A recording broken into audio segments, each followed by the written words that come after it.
Hello Pointers, and welcome back to SPTV News. I'm Maya Vissers.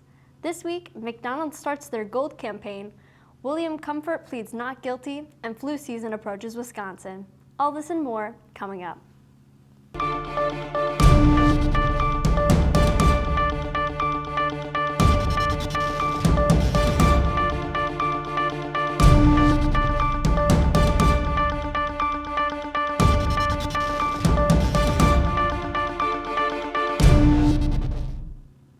Flu season is approaching fast for Wisconsin, and this season is coming in hot.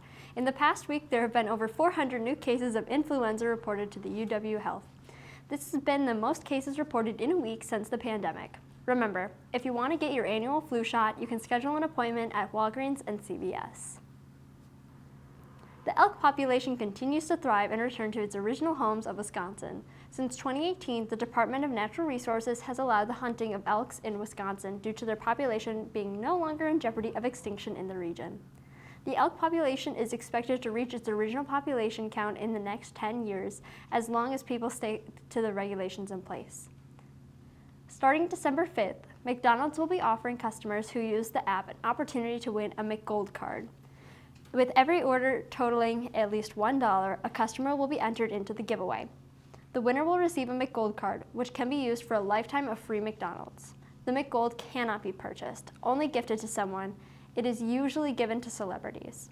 The winner will also win 3 other gift cards to hand out to three others of their choice. The contest will run until Sunday, December 25th. 27-year-old William Comfort of California has pleaded not guilty to the 3 counts of theft last Tuesday. It is believed that he participated in a scam that stole thousands of dollars from the elderly residents in the area. There has been evidence of his involvement from the GPS data from the car he rented in Appleton, Wisconsin. Reports of the grandparent scam started to increase this past May, with many losing anywhere from a few $1,000s to a few $10,000. The charges he faces carry a stronger penalty than normal due to the victims being elderly. That's all the news I've got, so I'll hand it off to Justin Lewis with SPTV Entertainment when we come back.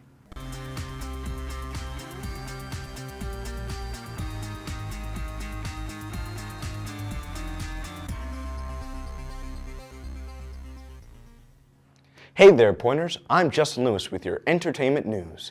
Get into the holiday spirit this weekend with UWSP Theater and Dance's performance of the musical A Christmas Carol.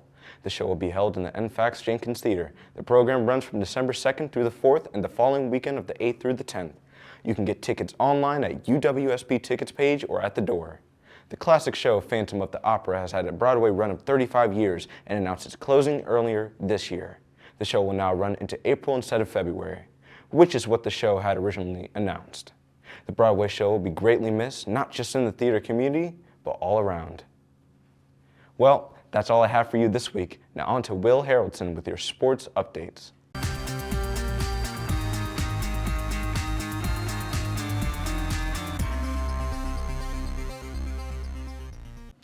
How's it going, Pointers? Wil Haroldson here with all of your SPTV sports updates. The Pointers men's hockey team looked to try and capture their first place in the WIAC this weekend with a win over UW River Falls and UW Superior. The Pointers are starting to hit their offensive groove again, scoring 8 goals over the past 2 games against UW Stout and Northland College.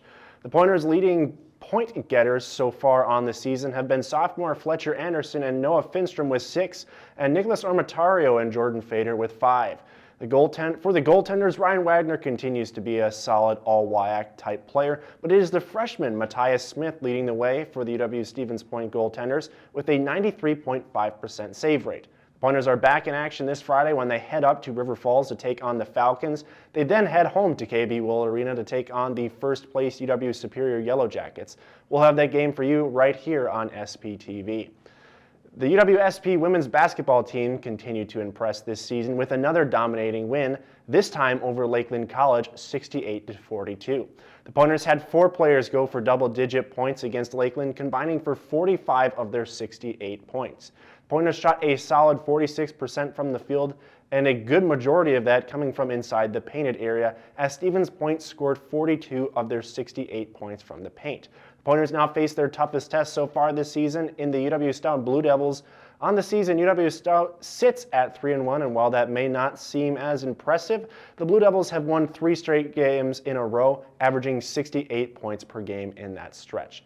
After their battle with UW Stout, the Pointers will play their second consecutive WIAC opponent in UW-Platteville this Saturday, December 3rd. Well, for the Wisconsin Badgers football fans, it was an emotional roller coaster of a weekend. First, the Badgers lost the battle for Paul Bunyan's axe for the second consecutive season to the Gophers, but the next day, Badgers fans were given an early Christmas present with former Cincinnati Bearcats head coach Luke Fickell being named the Badgers' new head coach. This is a massive home run hire for the athletic director Chris McIntosh, as Fickell turned a Cincinnati program from a 4-8 football team to a 13-win college football playoff team in 4 seasons. Over Fickell's tenure as the Bearcats head coach, the team never had a season below 9 wins.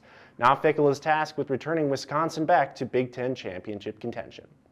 Well, that's all I have for you for your sports updates. Now back to Maya with your SGA updates. In SGA news this week, SGA's Inclusivity Committee has had a large task ahead of them these past few weeks in updating the Indigenous Land Recognition Statement.